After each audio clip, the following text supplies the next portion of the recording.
जोबोद गोजोननाय मोनदों। रासा क'क्राझार जिल्लानि सिङाव थानाय रामफलबिल स्पर्ट्स एस'सिएशननि बानजायनायाव 5थि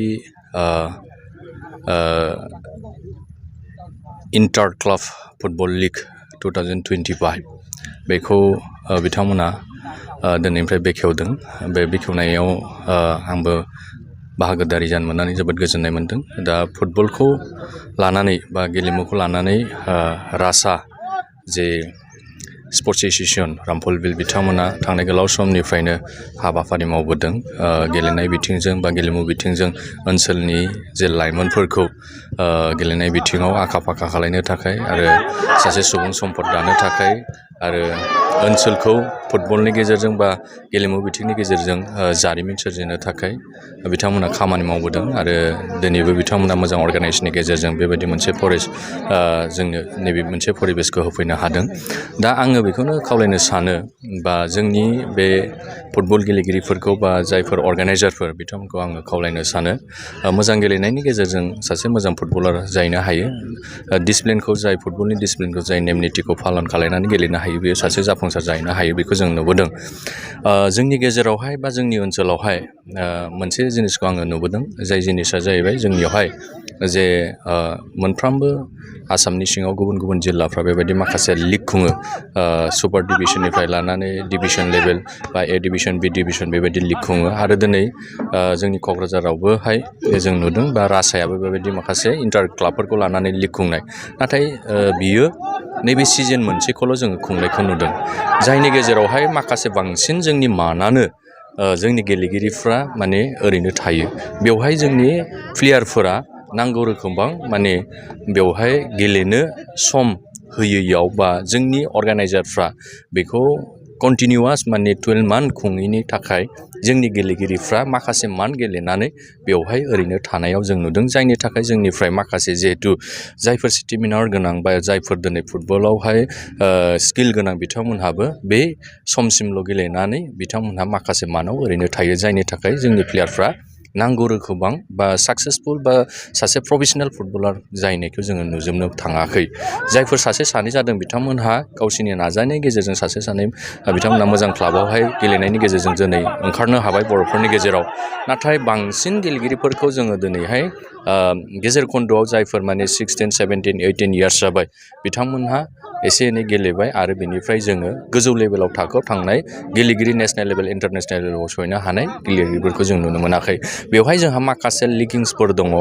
जाय लिकिंसफोरखौ दिनै कारेक्सन खालामनायनि सम फैबाय। बे कारेक्सन खालामनायनि गेजेरजों जोंनि जायफोर इयुथ्सफोर लाइमोनफोर आरो जायफोर दिनैहाय बेबायदि फुटबलनि गेजेरजों गावखौ गायसननो नागिरदों बिथांमोनखौ जोङो 12 मान्थ बा 12 मास जोङो फुटबल गेलेहोनायनि मोनसे परिबेसखौ जोङो दिनै जायफोर अर्गानाइजार बिथांमोना खालामनानै होनांगौ।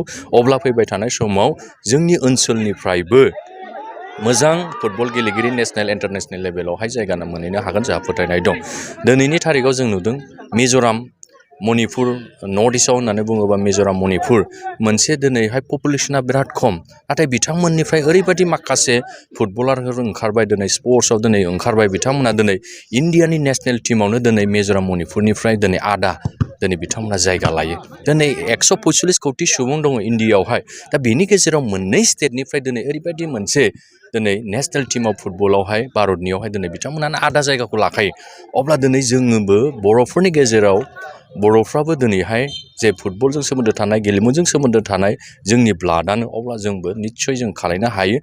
मोनसेल' जोंनियाहाय जोंनि जायफोर दिनै बेबायदि प्लेटफर्म बानायदों बेबायदि प्लेटफर्म होदों जाय अर्गानाइजारफोर दिनै जायफोर लिग सालायदों बिथांमोनहा नैबे लिगखौ कन्टिनिउवासलि जोङो 12 मान्थनि गेजेराव 12 मान्थबो जोङो जुदि लांनो हायोबा निस्सय जोंनि गेलेगिरिफ्राबो मोनसे अपरसुनिटिखौ बांसिन मोनगोन आरो बिथांमोनहा गेलेनायनि मोनसे स्कपखौ बांसिन मोनगोन। अब्ला जोंनिफ्रायबो मोजां मोजां प्लेयारफ्रा इयुनावहाय ओंखारहैगोन जोंहा फोथायनाय दं निस्सय। नोंथांमोनहा नैबे जोलुर बादायलायनायाव खुंफुंदों। जोङो जोंनि ओनसोलाव गेलेनायखौ मोनसे दस्रा गुबुन जौगानाय हारिफोरजों गेलेनायाव जोङो फेर फाथिनो थाखाय जोंनि ओनसोलनिफ्राय गामि ओनसोलनिफ्रायनो बे गेलेनायखौ जोङो लांनो थाखाय बे हाबाफारिखौ लाजेननाय जादों आरो बे हाबाफारिया थांनाय 2020 मायथाइनिफ्राय जागायनानै देग्लाय 2025 मायथाइयाव 5थि खेबनि थाखाय जों बे हाबाफारिखौ लादों। बबे थावनियावहाय खुंफुंनाय जादों?